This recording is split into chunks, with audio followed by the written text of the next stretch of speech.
What is up, everyone? Thanks for tuning in and welcome to Potomac Shores Golf Club in Dumfries, Virginia. This is located, I would still say it's Northern Virginia. It's right on the border of maybe Central and Northern Virginia. It's about 30 miles south of Washington, D.C. So if you're ever driving off 95 and want to find a hidden gem, you have found it right here. This is arguably... it's probably a top 3 course for me, and spoiler alert, one of the videos I'll be coming out with, I'm going to do a rankings of my top 10 courses in the area, and this is up there. This is in the running.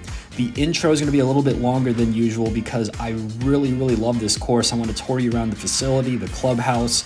You're going to see in a moment, this is a Jack Nicklaus design, Jack Nicklaus inspired course. You're going to see his locker here. Man, just a really cool atmosphere. But before we go any further, if you all wouldn't mind, shameless plug here, go ahead and hit that subscribe button. It would mean the world to me. To be clear, and I've said this in previous videos, I do not make money off this. I'm not trying to make money off this. I just want to help spread the game of golf, especially in the DMV area. For all of you that live in the DC, Maryland, Virginia area, I think you know we're spoiled with a lot of courses, and I just want to spread that love, spread the game out there. So it takes you 3 seconds. It's free to you. Hit that subscribe button, and it's feedback and support and comments like that keep these videos coming. So again, would mean a lot to me.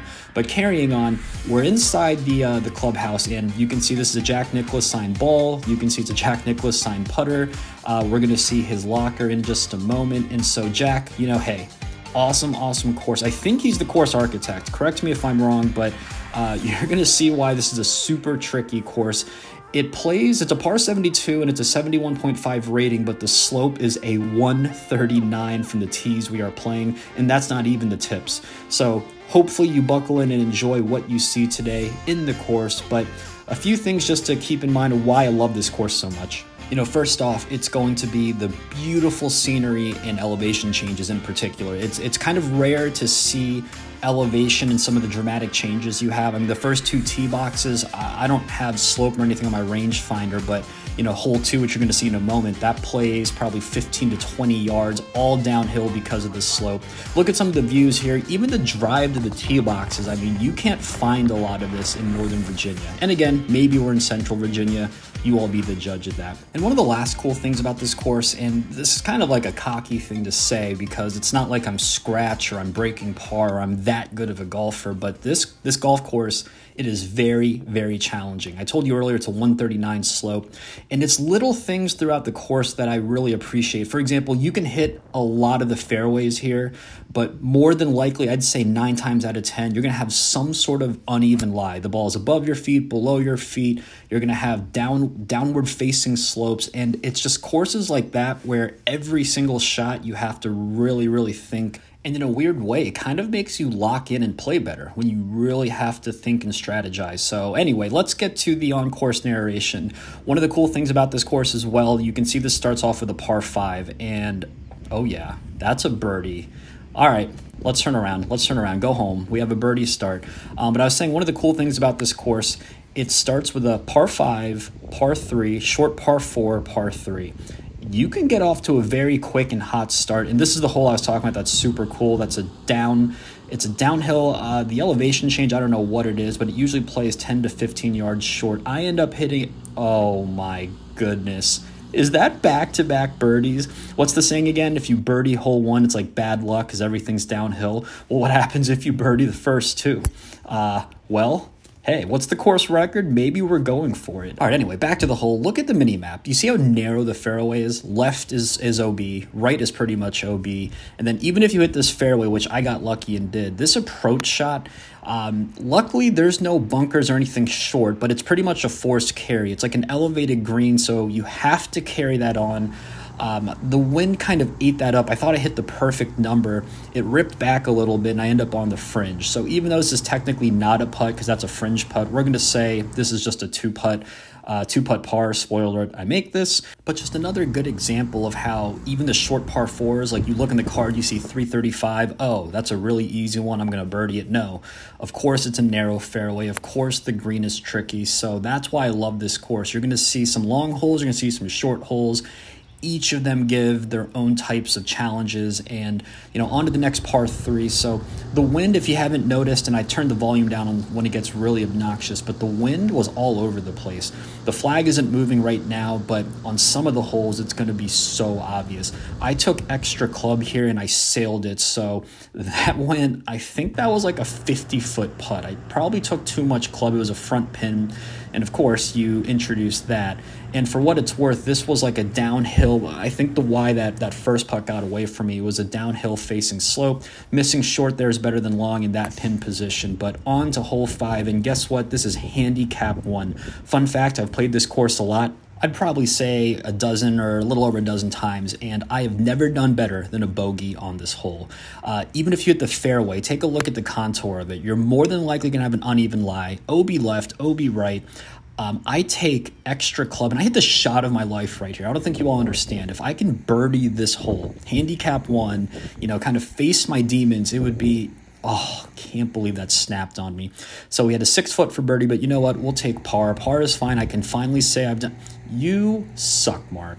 That is so brutal. That's a 3-putt from like 5-6 feet, and it just goes to show you why that's handicap 1. That green complex is crazy. I barely tapped it, and it flew. It snapped. Whatever. On to the next hole. This is one where people look at the scorecard and you think 285. And longer hitters, I mean, if you want to get aggressive, if you have good control with like a 3-wood and you can turn it over, you could definitely go for it. But, just beware. Anything long, you're kind of in jail. You can see the bunker right. Anything left is kind of OB.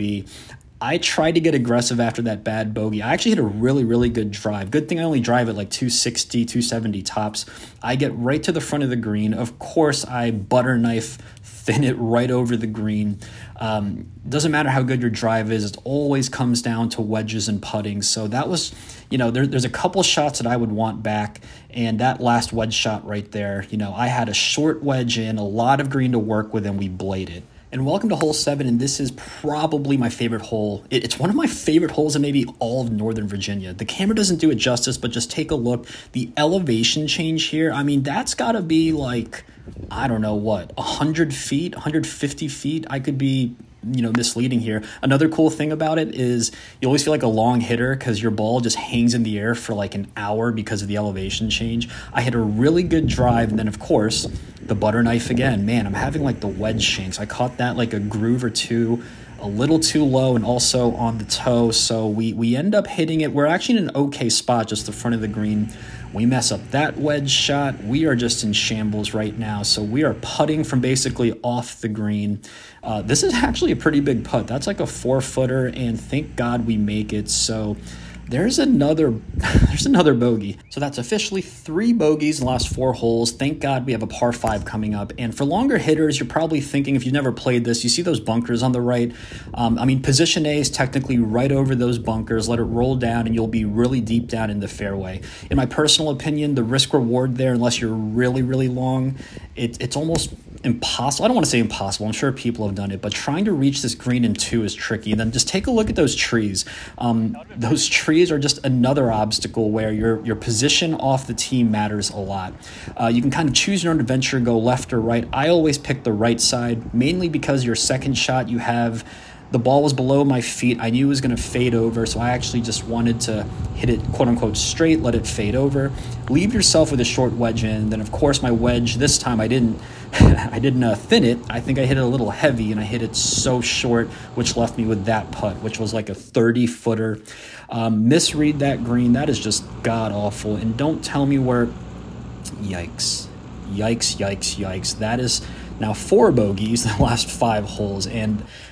some bogeys, not all bogeys are equal. Sometimes you're happy with them. 3 putts are never acceptable. That's just brutal to me. I'm more mad at that wedge shot, but let's move on. Hole 9, and it's an easy par 4. So I take a more conservative route, but on the mini map, you can see there's 2 fairway bunkers. Longer hitters, if you can carry those bunkers, which is about 240, 250, I think. So if you can hit it over 250 yards with a carry, you can cheat it all the way down to pretty much close to the front of the green. It'll leave you with like a flip wedge in.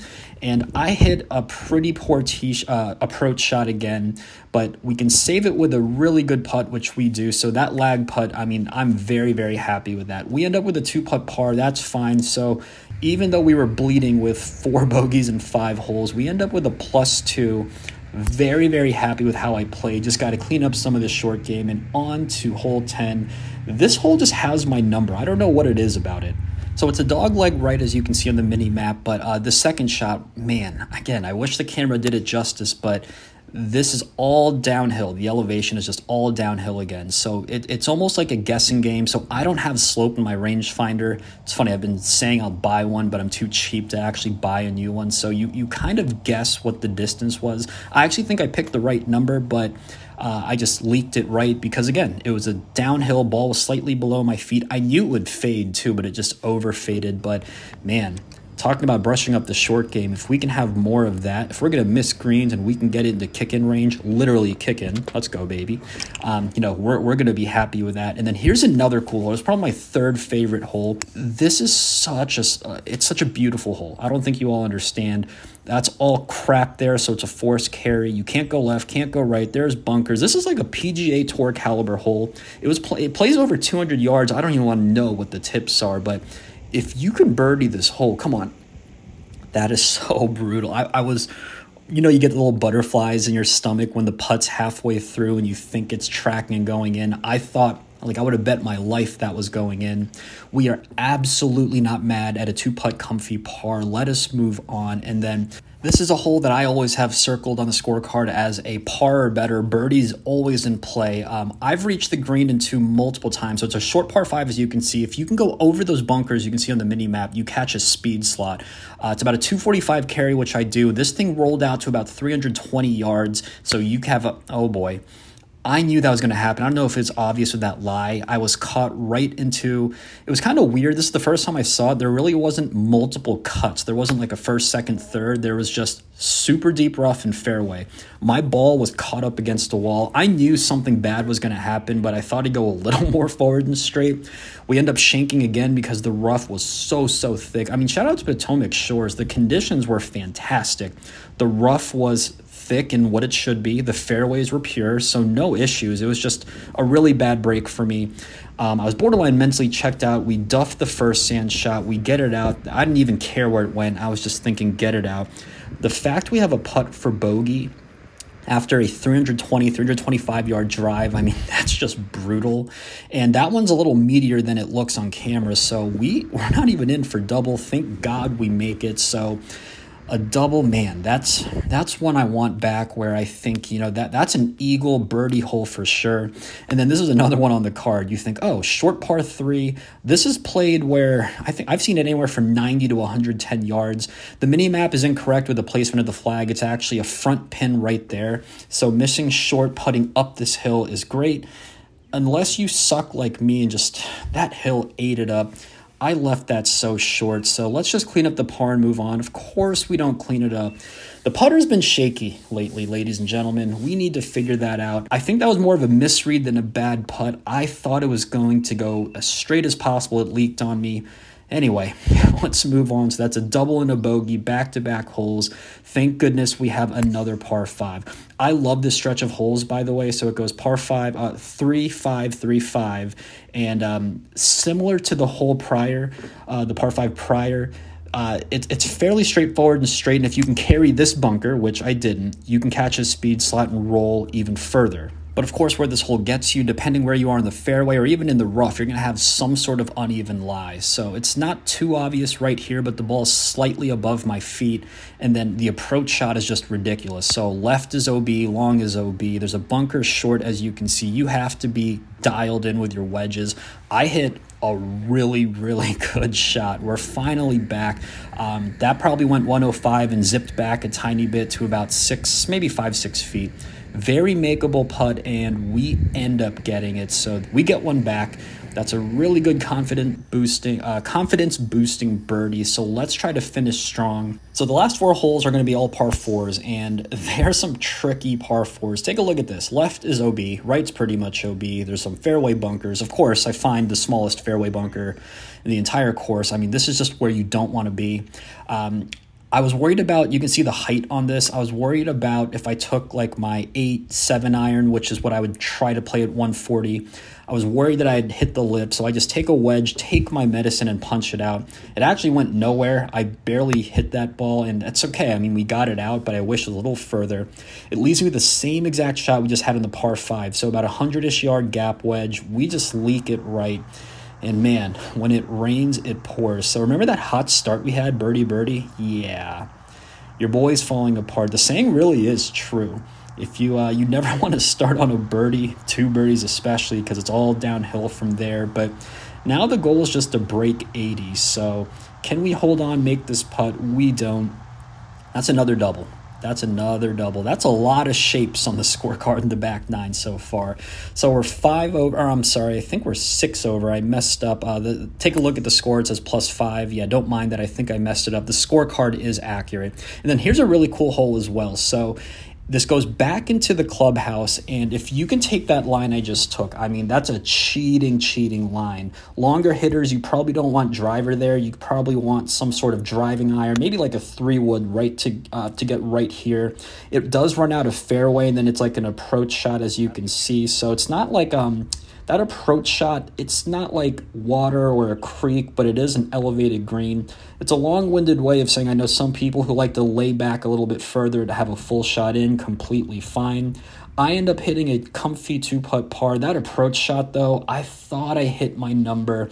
I must have caught it a little heavy because it was super short, but you know what? We can't be mad at pars, and take a look at that. That is going to be, I think I almost missed that ball. The tracer was generous there. That was, we'll call it a stinger driver that probably rolled for 100 yards. We obviously end up finding the fairway and get lucky, but it's not where you want to be. You want to go a little more left. It's a dogleg left. Just makes the approach shot even longer. So we do have the ability to get up and down and save par. So a fairly straightforward chip, and oh, I thought we holed out twice. That would have been pretty cool. It's still a meaty par. If I had to guess, this was like 4 or 5 feet, and we end up cleaning it up. So, hey, one more hole. Can we just bogey or better, and we'll be able to break 80. We'll be okay. And take a look at the mini map. So I'm an idiot, and I take driver. I do that, though, however, because I think when I check the grint, it's about 265, 270 to the end of the fairway. So, as I mentioned earlier, I drive it about 260, 270. However, the wind was pretty heavy right into my face, so I do end up taking driver, and I think everything worked out. I literally, you can't place the ball any better. People are going to think, Mark, just drop it there. That's kind of shady on camera. No, that's how perfect the ball was. You can see my approach shot was about 100-ish yards. I take pitching wedge, so I take about 15, 20 extra yards. Look at the flag moving. You can see how windy it is. I go middle green because this was definitely a sucker's pin. So just want to walk away with a 2-putt par, and we somehow make a 10-footer to save. So ladies and gentlemen, that is a 40 on the back. We shoot a 78 +6. We are very happy with that. I hope you enjoyed this video, and stay tuned for PB Die coming out next.